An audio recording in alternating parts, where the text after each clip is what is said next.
Ay, good day guys. Pakita ko lang po ang tinitira ni Mother. Yung bahay na yung family house namin, tinitira ni Mother sa ngayon. Kasama niya yung kapatid kong. Ayan, may taas siya guys. Bale, 2 palapag. Yan. Dito tayo sa likod niya. Tapos ito may pader.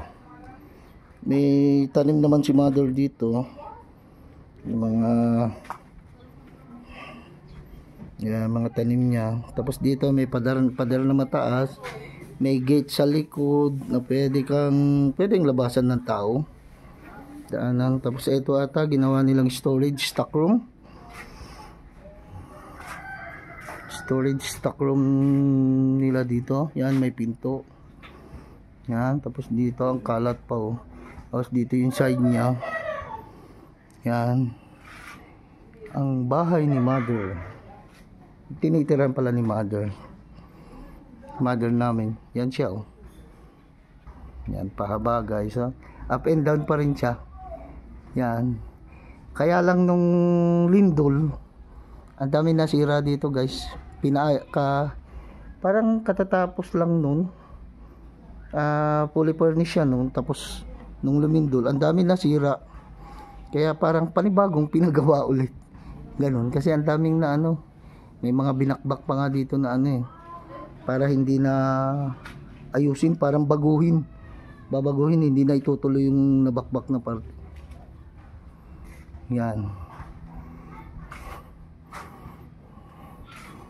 Maraming kwarto to guys, tsaka maluluwang ang mga kwarto niya. Hindi gaya sa tinitirang ko, maliliit.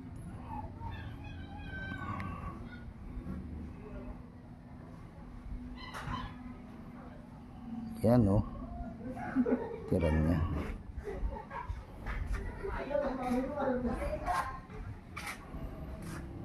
Tapos may parang maliit na mini pool. Yan. Hindi na naasikaso kasi wala na yung mga bata dito. Diyan sila naglulublob noon, mini pool. Kinukuha nila dun sa pump well, Jetmatic pump. Ito ang side niya guys. Sira na ba yung aircon nila din? Paano nasira na? Ba't wala yung aircon sa kabila? Ano to guys? Dito ang harap niya, right side niya. Yan, may gate na papasok. Right side niya to. Sa kabila mahirap mahirap pasukin doon ng dami. Pakita ko lang yan may bubong siya. Tapos may veranda. Ito veranda niya to guys. Kaya lang hindi na natin papakita sa taas, hindi na natin aakyatin. Maliit lang naman. Dito ang entrance niya, main door pagkapapasok. Nag-umpisa kasi ako sa likod.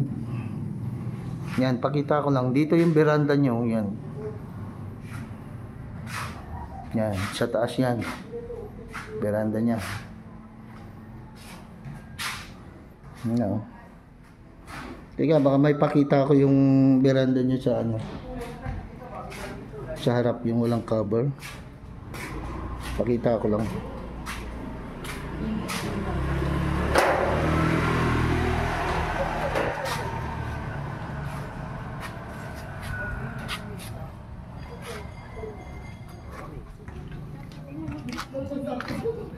Yan yung veranda niya guys, yung parang harap niya. Yan siya oh.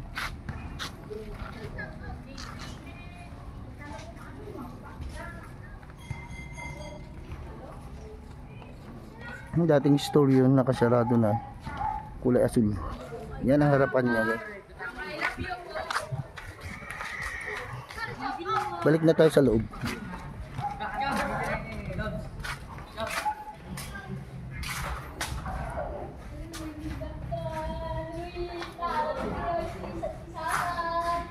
Ito balik tayo ulit dun sa likod. Yan na guys oh. Tingnan nyo naman yung combination ng kulay puti tsaka gray ba yan. Maganda yung combination nya guys ha. Linis tingnan. Parang mga apartment sa Manila na smooth na hindi maintindihan. Parang ganun. Pero maganda kombinasyon nya guys. Hanggang dito na lang guys. Dito sementado naman Hanggang dito na lang guys, at please don't forget to like, subscribe, and share naman sa aking mga videos kahit konti lang. Ay, kahit maigsi lang, ganun pala. At sige guys, ito po ang inyong Tito Jun M na nagsasabi sa inyong good day lang po tayo at good vibes mga guys. Yan.